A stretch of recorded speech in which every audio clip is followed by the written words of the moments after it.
So you just released a single, Matilda, and it's played on very many radio stations. How does it feel to hear yourself on the radio? We've not heard ourselves yet. I haven't heard it yet, but we're glad that it has been played. I've heard it quite often now. Right, really? Oh, that's Yeah. good. That's good. It's good to hear. Really we don't have a car in Berlin, so we never really listen to the radio. Yeah. I just started listening now because I knew you were played, so Oh, cool. That's Maybe really I'll good. start listening now that I know we're. might be a good idea. Yeah. So yeah, Playing Record Live's a show. It's about to be released in a week, I guess. Yeah. What was the writing and recording process like? Well, we recorded in Berlin and LA as well. So two very different cities at very different times of the year, and we wrote as we had a lot of ideas before going in to record, and we would get a whole bunch of ideas and then sit with me, James, and our producer Toby, and we would pick out the best ideas. You do most of things alone, on your own, right? Yeah. How many co-writers at all? Or? No, well, Toby, our producer, became part of the writing process as well, for some songs on the record, for most songs on the record. And yeah, it was just good fun, you know. We love Berlin as a city, and it's also a really creative city, so it was good to write songs there. And then LA was a very different environment, so it was a yin and yang creatively, because we went and it was sunshine in October, and we'd never been to LA before, so it was good. We were a little bit scared because the Americans in LA, the gangs and the guns and stuff. And we were in the studio one time, and the producer said to us, you know, don't go to the shop round the corner, go to the shop across the road because someone got shot there last week. So we were recording in the studio thinking, oh, I hope nothing bad happens to us, you know. So it was good fun. So for the record, do you have a favourite song of it? I think my favourite song is a song called You'll Be Gone, I'll Be Here. Just because the lyrics are quite personal for both of us. And it's actually the most surprising song, like that. We didn't realise it was going to be like that. We had a verse idea, and then we had a chorus idea, and we put the two together, and it fitted like a jigsaw. It just seemed to work. So it was the most surprising and the most developed song, and also the lyrics are very personal to us because it's about a friend. So it's my favourite song. That's cool. Yeah. So he's just copying me. Yeah, of course. Yeah, it sounds good. So when you finish a song writing, who's the first person that gets to listen to the song? Is it Ryan or your producer?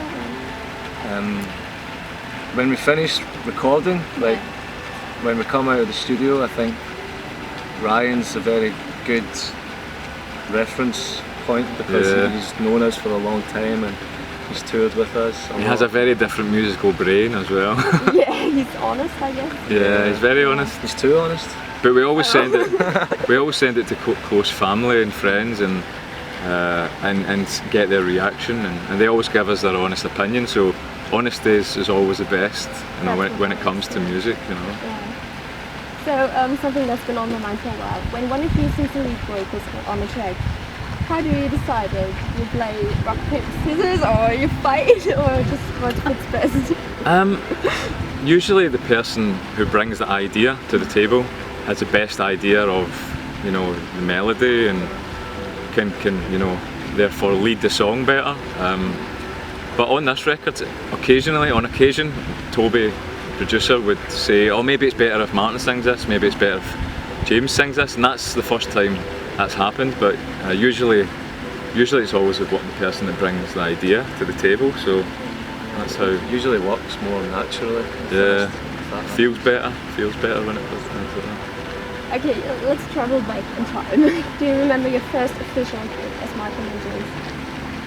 I think the first gig I remember doing as the two of us was a gig in Glasgow where we had a record company who had arranged to come and see us at a show, and our drummer and bass player went out the night before and got drunk, and the drummer slammed the bass player's hand in a door and broke his finger, so he couldn't play.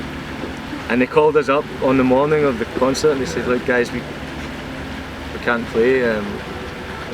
It was our most important concert at that Ever. time in our life, and we decided to go, and we were going to do the concert anyway. We would play just the two of us with acoustic guitars and singing, and we went to a bar before the show and we were very nervous because we had no band to hide behind. Yeah. But it We worked. had some beers and we said, okay, let's go, let's do it. Yeah. And it was very rock and roll attitude. We had to go and just not care about anyone in the audience, and not care how we sounded.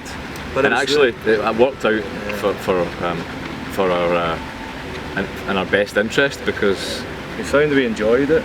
Yeah. We were able to be. and also the record company gave us some money then to go make more demos, so it worked for everybody at the time. Good, he got his finger broken. Yeah, really good. So, as House in the Sand is a music blog, what have you been listening to lately? Anything you'd like to share? Well, Slow. we're big fans of Glenn Hansard, and it was such an honour to support him in Berlin. But Family of the Year was our last record. That's a good record.